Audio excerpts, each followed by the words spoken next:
loser, bro.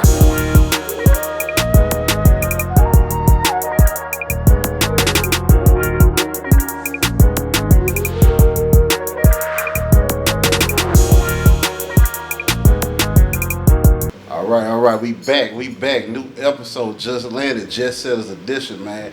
Got a very special guest in the building, man. You know what I'm saying? Mastermind of football, man. Let the people know who you are, man. Shit, I'm B Wade, Coach Wade. Some people call me Wizard, if you know me like that. But yeah, I'm here. All right, man. Coach, man, tell me, bro, give me a little background, man. Who you coach for, man? I'm the head football coach and athletic director at Bel Air High School. Okay. So look, tell me, man. Like before we get too deep into it, man, tell me what's the scope of what's going on with Bel Air, man. Really, we trying to keep our head above water, enhance our situation academically, of course, athletically, and really just enhance the students that's coming through there. You know. Yeah. Man, with Bel Air kind of being considered, I guess, like, kind of like an inner city school, man. What's some of the things that you have to overcome or kind of take a certain kind of precaution to make sure that you get your message across? Really trying to get kids to understand what a value system is. Yeah.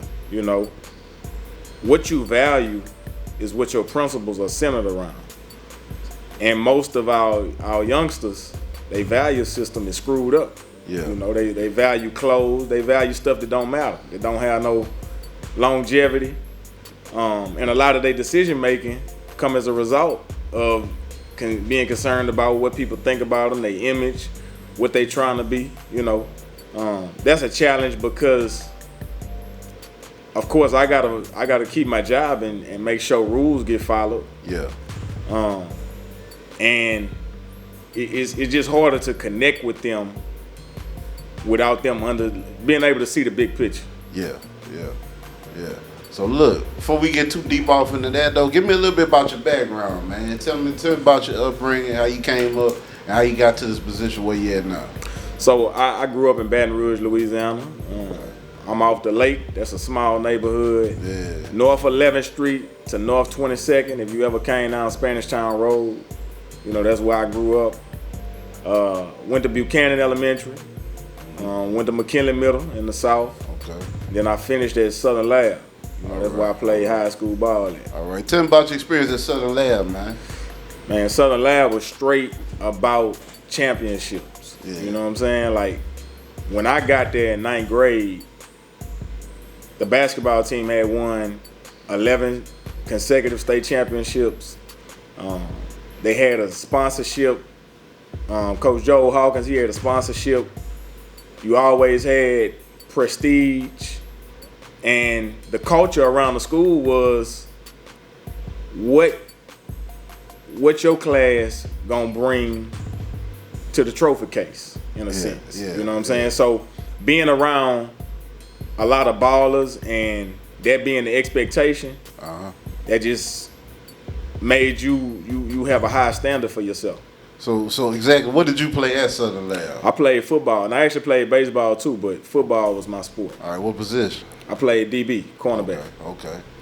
All right, so let me ask you this. Anybody you ever matched up or faced up with that kind of went on to do anything else past the high school level? Carlise Franklin and Derek Brown from Kentwood. Yeah. They both touched the NFL. They went to McNeese State. But yeah, them boys was cold. They was different. Yeah. Any with you having to defend them boys or be on the field with them, anything in particular stood out? Just speed on a whole nother level. Yeah. You know what I'm saying? Like, you could see somebody run on the track and they fast, but in person, just it's almost like a man amongst boys. Yeah. That's how it was under that tower. I don't know if y'all too familiar with Kentwood, but in Kentwood, you hear about it, but playing underneath that water tower, it's a different experience, and they was ready for it. Yeah. So let me ask you this: with you being the head coach at Bel Air, you feel like you done had any kids that you really kind of felt like was just a cut above what you had seen previously? Like anybody, any particular kids you had over the last few years that stood out to you in the sense of skill and ability? Yeah, I had. I'm gonna say a handful. Yeah. Let me say this. The thing about Bel Air, and I'm gonna be very transparent. What I've grown to understand is, sadly, any child that's there, Yeah. with talent and with a special talent, I'm gonna say, they there for a reason, and that reason is not because they wanted to come there. Either it didn't work out in the first situation, they didn't get into this school, or a relationship with a staff member such as myself, maybe a teacher, a relative. You know, it's like a second chance. Yeah. You know, if that makes sense. That makes perfect sense. I'm a Bel Air alum, so I know. Yeah, okay. You know. Matter of fact, I say this. I say this all the time. Our PE class will beat our regular team. Man. PE had all the hood stars, man. It's just that the grades wasn't right. And none of them played ball. None of them played. Do you feel like that's sometimes the case too? You got a lot of kids that'll be great for the team but not eligible to play. Yeah, but I ain't gonna lie, I'm a different breed. See, where I run into problems with people in the school system because I'm trying to save them. Yeah. You see what I'm saying? Yeah. Like, so to answer that question, no, I don't encounter that because that's what I'm targeting. Yeah. You know, I'm me coming from the hood, the inner city. I'm knowing that's where the talent at, and you got to look at it. If they on the wrong path right now, in 3-4 years, once they out of school, they drop out, they graduate, whatever happened, what's gonna be the saving grace? You know, Yeah. I feel like if they under 18, this is the time where we should allow them to have grace and favor, Yeah. and kind of tolerate and meet them halfway. It's the time to mold them. Yeah, because sports gonna keep extracurricular activities keep kids out of trouble. Man, look, I'm gonna keep it G. They keep adults out of trouble. You Yeah, know what I'm facts, saying? facts. You know, when you got something to do, man, you ain't got time to be dealing with the other stuff. Right. Yeah. So look, we talked about kind of like some of your high school, but anything after that, anything you pursued or when it came to sports? I'm gonna say this, man. I'm gonna be very direct. In midlife, now that I'm 38, I'm realizing that you think it's just childhood trauma, but I experienced some trauma, man. I went to University of Louisiana Lafayette. I was a preferred walk-on, played football. Went out to Lafayette, partied, didn't go to class like I was supposed to, got kicked off the team. Yeah. And I never recovered from that. You know what I'm saying? Yeah. Like, all my high school life, it was all about playing ball. So when I got the chance to play ball against all odds and it got removed from me, I lost myself. You know what I'm saying? I didn't, that was my plan A. It wasn't no plan B for me. Yeah. So after that, I got in the streets. You know what I'm saying? And even though I was still in school, even though I had a good support system, you know, the choices I was making was as a result of me not having a plan B and me not looking at it like sports ain't gonna work out. Like, that ain't my ticket. Right. So based off of that, what would you preach to your guys or your kids, based off what you see now and what you've been through? What kind of path should they take, or anything in particular you would tell them to kind of, you know, put them on the right path or keep them on the right path? Well, the main thing is, don't trade what you want most for what you want at the moment. And that ain't just for youngsters, that's for anybody. And that's hard to do. You know, I say that again. Don't trade what you want most for what you want at the moment. You know, I heard Gates on his new song, he say, you can't expect a microwave blessing. Yeah. You know what I'm saying? So that says anything that you really want, you got to put in work for it, and you got to understand it's a process. Definitely. You know what I'm saying? So I guess too, with you being the head coach of Bel Air and everything, what are some of the main things that you focus on with them kids? Meaning, Are you heavy on them being in the weight room, working on their skills? What's some of the key things that you kind of focus in on to help improve the program? Really getting to know them. Yeah. You know what I'm saying? Kids don't care what you know until they know that you care. So my main priority is to make sure they understand, not just me, but our whole coaching staff, that we care about them, that we love them. You know what I'm saying? Unconditionally. Whether you good, whether we win, whether we lose. Once they know that, now they're going to run through a wall for me. Yeah. You know? Then once I got that type of attention and connection with them, you know, let me know what y'all want to do. You know, of course they're going to say they want to win. They want to win a championship and do all this. Well, let's together figure out what's the formula for that. And of course, putting in the work is, you know, weight room, conditioning, you know, 7-on-7, you know, classroom time. So look, not to cut you off, two things. You say weight room. What's the most impressive thing you've seen in the weight room, I guess, in your career and also working with these kids? To see a high school student squat 600 pounds. Yeah. Was it a kid that you had, or was it just something you seen coming up? Well, I'm speaking on Bel Air. Let me say this: the running back. Yeah, we can start with Bel Air and then we'll transition to overall. So one of my offensive linemen, he came to me as a 9th grader. Last summer, he squatted 615 pounds. Christian Hill. Yeah. 615 pounds. He's still there right now? Yeah, so he graduated this year. Okay, so, hey, look. You know, a lot of schools, hey, if you watching this, man, hey, look. You got that strength. You might want to holler at him. Christian Hill, man. Yeah, definitely. I'll say the most impressive, Caleb Jackson. Yeah. He the running back at LSU. Okay. Right now. The freshman running back. He came from Liberty. He was with Lee High School. God willing, that young man stay healthy, he going to the NFL. Yeah. You know. Yeah. Let me ask you this too. I know that the NFL is everybody's goal, but there's only so many spots in the NFL.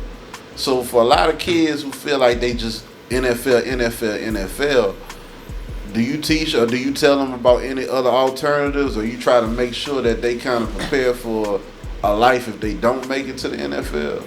I'm going to be very real, man. I size kids up because I know what it takes. Yeah. And I'm talking about just to play college sports, you know, before you get to the NFL. A lot of kids, they're not getting raised the right way. They're not being held accountable at home. So I'm identifying certain things about certain kids where I'm like, if you ain't going to have nobody to hold you accountable, you're not cut out for that. Yeah. And where I'm going with that is to say this. I push a lot of kids to the military. You know what I'm saying? I understand what you're saying completely, because it ain't always about a physical thing either. It's a mental capacity situation where mentally, if I see you can't handle it, it's going to be very hard to make it to that next level. Most definitely. Yeah. Man, a lot of these kids, going back to that, what I said earlier, they value system, they value bullshit, you know. For a certain amount of time, they want to play sports, they want to take pictures, they want to be seen, be on social media. But then after the season over, you know, I've been hearing that a lot from a lot of different coaches, and it seems like it's kind of upsetting when they speak upon that, because I feel like a lot of these coaches really have a passion for this, but they're not getting the same kind of passion in return, which I think kind of discourages a few coaches. Do you find that to be discouraging, or do you just find a way to kind of zone in on the ones who do want to be there? No, I'm going to look out for all of them, you know, because I feel like my legacy is on the line, that a lot of time these kids not going to really realize what me, other teachers, or their parents was telling them until 5 years down the line. Maybe even until they get kids. And then some of the stuff we were saying makes sense. Yeah. I see a lot of young men, I'm going to say, that don't live up to their potential. You know, what hurts more or the most is me knowing the potential you have and wanting you to do something more than you wanted for your own self, you know. And I still haven't figured that out. That's why the military is something that I push upon all of them, and not one of them have jumped on it yet. Mm-hmm. I tell my current players all the time, I say, once you become a graduating senior, you ain't gonna never hear my mouth. Right now, I'm gonna be on your ass all day, every day. I ain't here for you to like me. I don't care how you feel about it. Once you not under my leadership no more, you do what you want. But understand that same senior that just graduated, what he doing now? He at home, eating up his mama snacks. Yeah. I mean, the decisions you make, unfortunately, at an early age like that could dictate really your whole life after that. So it's almost like you need to go hard now so that you can have an easier life later on. Yeah, but I look at it like this. That's easy. That just sound good. Let's be real. Like, if I could do it all over based on what I done told you just in this short amount of time, and I'd have went to the military. Yeah. I'm 38 now. So if I'd have went active at 18, where we'll be at? Yeah. Retired, still in shape, still young. Yeah. Could go out and get a civilian job. Yeah. Now, what the military gonna do for you? See, now you ain't working on shore or on somebody's job where you got the option, I don't like it, I'm gonna quit. In the military, you signed up. Yeah, you in. Yeah. And that's gonna benefit you later on in life. Now you gonna miss the parties, you gonna miss this and that, what you hear about home, but what's going on in Baton Rouge? Nothing but violence anyway. You know what I'm saying? They stepping every day. Yeah. You know what I'm saying? So me looking at that, I'm trying to find ways to alleviate that because all of them want to be tough. And man, a dude told me a long time ago, he had some experiences with some violence, some gunfire. He said everybody be hard until the bullets going in them. You know what I'm saying? So you be tough as you could be until you stand down the barrel of that gun and you don't live to tell a story. Yeah. So for them last however many seconds, you turn into the weakest, most cowardly person ever. But you gone after that. Yeah. You know, so. Yeah, and you know, you just gave me a flashback because I tried substitute teaching at one point. And I ain't gonna lie, it was one of the worst experiences I had. But I subbed at Bel Air one time. Okay. And I'll never forget, I was subbing a class for seniors. And, you know, I was just asking them, like, what's y'all plans when y'all graduate? And I don't even know. I might have to cut this clip. I don't know, because it was pretty wild. No, keep it real. So look, it low-key broke my heart to hear this. One of the girls was like, yeah, I plan on working at King of Diamonds when I graduate. And it was like man, like all the things you could do, you gonna jump in that game. When I hear that, as much as it make me shake my head, it make me understand that that's where we at now. Yeah. You know, that in this generation, you know, women ain't what they used to be when we was growing up, man. Nah. You know, you can't. I saw something the other day. You can't tell a woman nothing if you ain't helping her pay her bills. And I want to speak on something. So look, we talk about that a lot on my show, especially the other version that just landed. So go ahead and run it. I'm gonna say this. I believe in 50-50. Yeah. Me. I all the way believe in 50-50, 60-40, 70-30, whatever it is. Yeah, we'll make it work when it makes sense. But women be putting it out there like they not gonna deal with a man that ain't gonna do this or do that. All of them cheating. Right. I say them. All of them cheating. Most of them. We're going to say majority cheating on you anyway. Yeah. So why not try and connect with somebody who's like-minded with you that y'all both agree on? If you don't believe in 50-50, then be with somebody that don't believe in 50-50. Yeah. But don't get with somebody that he feel like this and you trying to force something on him. You know what though? I think the whole situation as a whole is messed up, bro. Because in a lot of cases, I think it's both sides. But I'm gonna speak towards the women in this situation. Mm-hmm. they really overvalue sometimes where they stand in a situation, because they get upset when you ask what do you bring to the table, but that's a legit question. Yeah.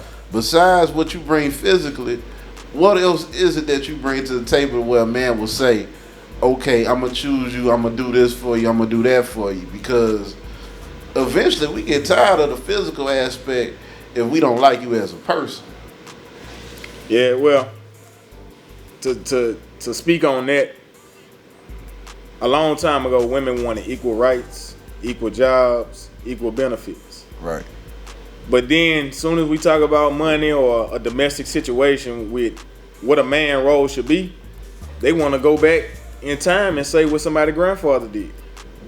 But now you got this equal job, these equal rights. Hold on. I gotta land on something you said. What their grandfather did. This the part they don't be understanding. Do you know that your grandfather had kids on this street, that street, at the other street? Right. And ain't nobody get that man no problems. No chatter. So it's like you want your dude to be like your grandfather, but you don't want him to really be like him. Right. You just want him to give you all the money to the wife and not say nothing. That's what you really want. That's how I feel. You know what I'm saying? And, you know, hey, a lot of grandfathers was aggressive. You know what I'm saying? So they, you know, hey, do you really want that? And they wasn't gonna play the people. Yeah, better not. I mean, they knew that because he was the provider. You take the provider out the house, how you gonna live? Right. Facts. You know, so I mean, you could continue what, but I had to land on that because they do say they want a man like their father, their grandfather, but you know, your father be doing his daddy. I feel like this. I'm supposed to take care of you, and then now I'm broke and struggling. Why we can't do us together? You know what I'm saying? Why can't we be with each other unconditionally? In a sense of, it's gonna be stormy sometime. You know, you only got me when it's good. You only love me when the conditions benefiting you. I ain't gonna never be able to rock with that. Right. So let me ask you this too. Before I even do that, let me do this. Let me go on a quick commercial break, and we're gonna jump right back into this. Already.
Welcome to Centurion Car Care, located at 11857 Florida Boulevard, where we do quality work at an affordable price. We also do paint and body, exhaust work, and any minor and major mechanic work. Best mechanic shop south of the Mississippi. All right. So we back, man. We back from a commercial break.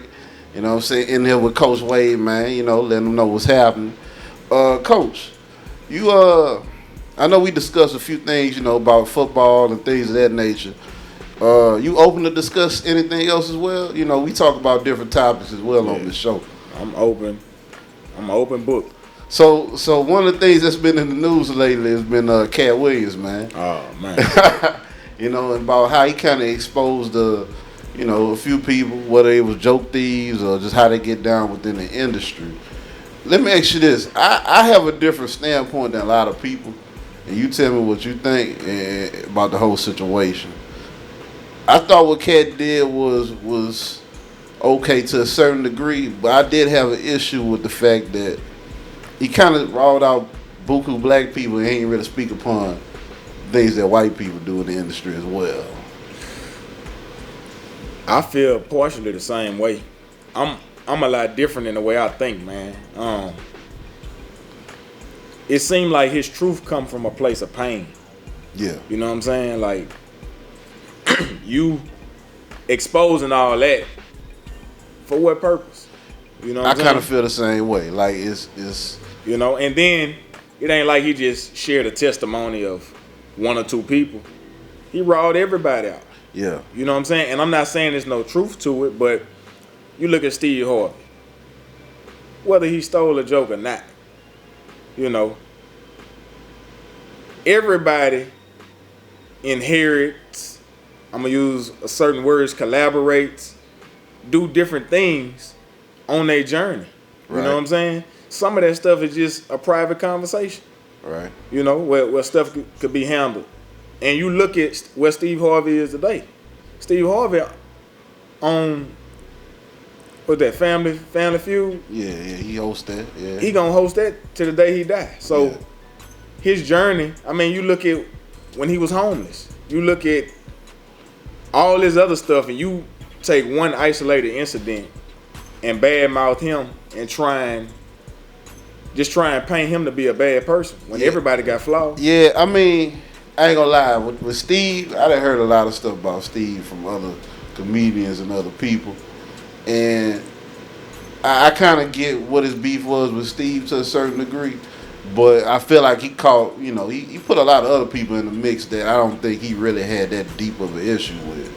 I mean, one thing a lot of people don't realize, and it's just like with music, people say, man, he stole my joke or he did this or did that, but what a lot of people don't realize, that man got a writer.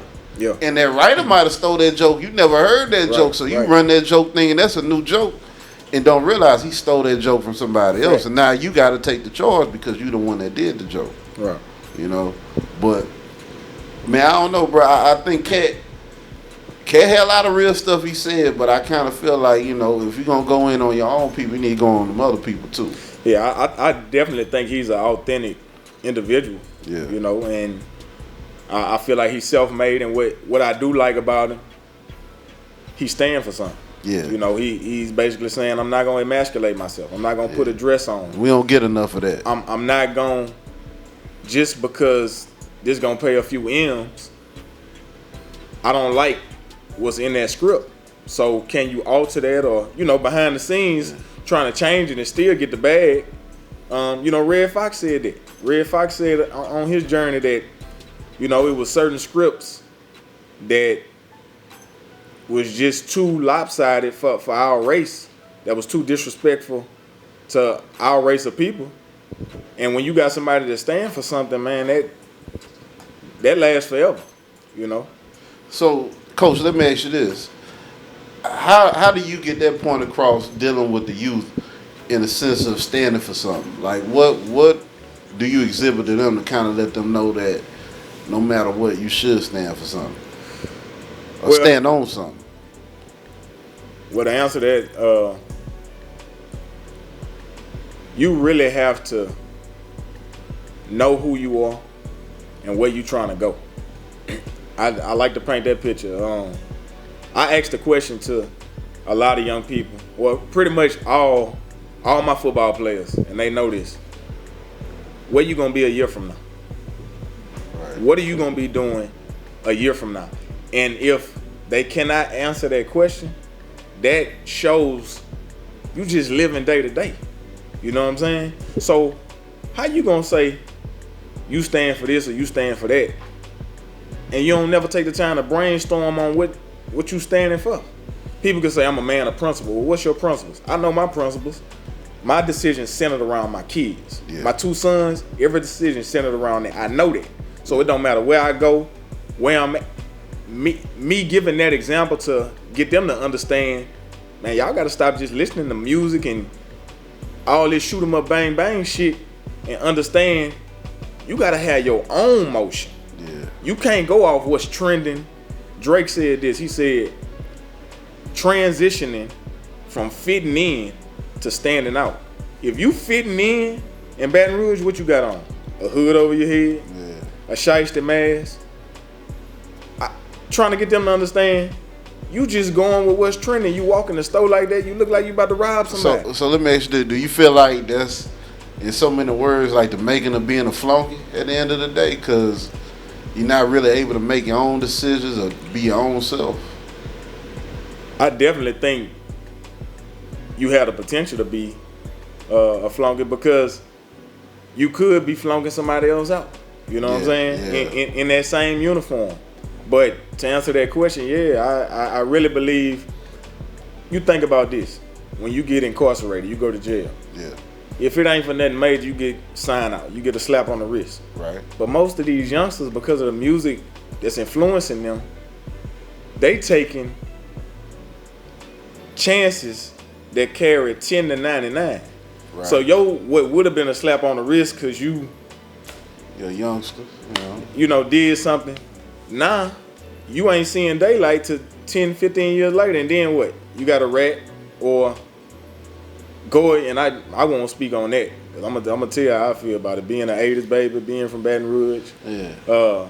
Not acceptable. Yeah, it is unacceptable. Yeah. But we can't wait till we get in a situation to try and determine. You can't backtrack after you've already done something. So if I'm gonna do something, I'm gonna think it out. I ain't just gonna get in the car because this person got a driver's license. I need a ride. I want to go here. You put yourself vulnerable. You're just vulnerable to whatever happens that particular night. And then you don't. When I say you don't live to tell a story, if you get incarcerated and can't bond out and can't get a lawyer, now you lose 10 to 15 years of your life over one bad decision. Right. You know? So why put yourself in them positions in the first place? I used to tell dudes in my neighborhood, man, I used to ask them, you dirty? And the eye contact, the smile, I'm like, man, you call me whatever you want to call me. Go, I'm that. Because I'm not going to put myself in a position where we get jammed up. And then now I got to see where you ain't going to take your charge. Yeah, hey, and I think a lot of youngsters have to learn this too. A lot of people you with every day that you feel like your homeboys or whatever, if it go down, they not taking their lick. Right. You know what I'm saying? Like, and the worst experience you can have is thinking that somebody going to stand on something and they don't, and now you in a terrible position. Right. I've been in that situation, man. Yeah. When I got in some trouble after the Gus Young parade, I don't even go to Gus Young parade anymore.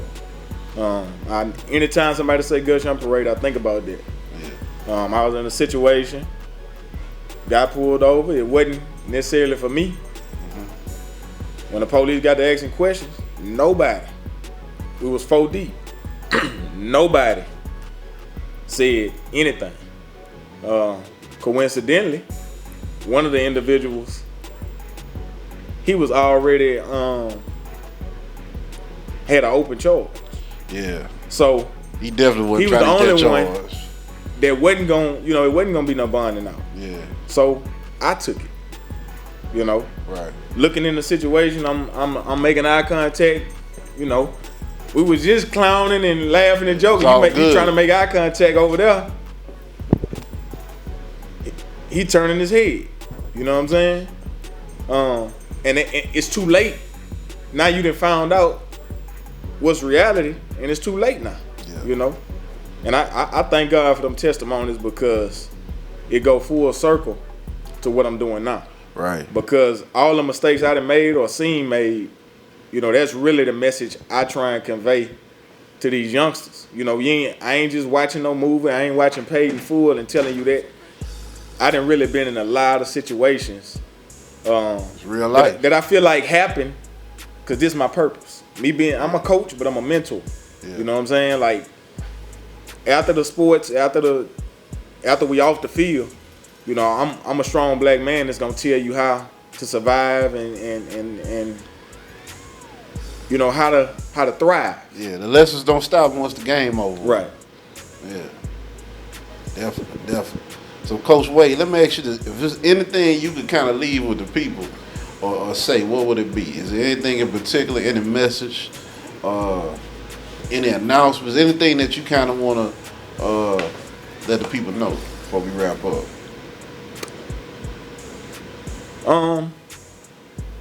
Be optimistic. If you don't know what that means, let me break it down. Just be the positive energy everywhere you go. Yeah. Always look at situations from a positive standpoint, and just try your best to be the good in the world. If we had, and it don't matter what your race is, black or white, because our own people, we cutthroat each other. Black folks worse than other races. But we quick to point the finger at other races. Yeah. So no matter who you are, just live your life trying to look at everything from the positive perspective and just bringing positive energy into every situation. Okay. So look, we gonna go ahead and wrap up, but what we gonna do is, man, we gonna do a part 2, bro, because I feel like you got a lot more to say. We got a lot more to talk about. So before we go, man, let the people know where they can follow you, what you got going on, anything that you want to let the people know. Go ahead and on Instagram and I guess it's X, I'm Byron Wade 17. It's just straight through. My page is public. So Coach Wade, you know what? I gotta cut y'all right quick. This is just landing. How many players' mothers be coming back DMing you? Man. You know what? That's something my daddy was a coach. And I guess he told me for that very reason. He said, man, don't mess with nobody, mom. And I'ma just leave it at that. I'm in this business to nurture. Yeah. And to help grow. But that's all why, in the game. That's why I ain't no coach. That's all in the game, man. That's all part of it. Yeah. So once again, where they can follow you at? Byron Wade, BYRON WADE 17. Byron right. Wade 17. All right, where they can find you at in the streets? Man, I'm out the way. You ain't gonna find me. Yeah. Well, I mean, they can find you at Bel Air. Oh, I mean, at Bel Air High School on the job, but I'm on a flight. I'm out the country. I'm out the city. I ain't nowhere in the way. Yeah, they were on the way. Let me call see what they had. All right. I'm gonna clear from there because I had to take that call. It's good. But all right, I gotta do my part. All right, so Wade, Coach Wade, I appreciate you coming on the show. I appreciate you coming to talk with me. Like I said, we're gonna definitely do a part 2 because there's so much more we need to talk about. And make sure y'all follow the Antidote Network. Watch us on Roku, Fire TV, YouTube, all that. Make sure y'all follow me, International Joe. I'll be saying other stuff too, but I know I got a very prestigious brother on the show, so I don't want to mess the interview up too much, right? Saying that wild stuff, but we in the building, man. We just landed. We out. Appreciate you having me. All right. So, Coach, we're gonna do one more thing. I need.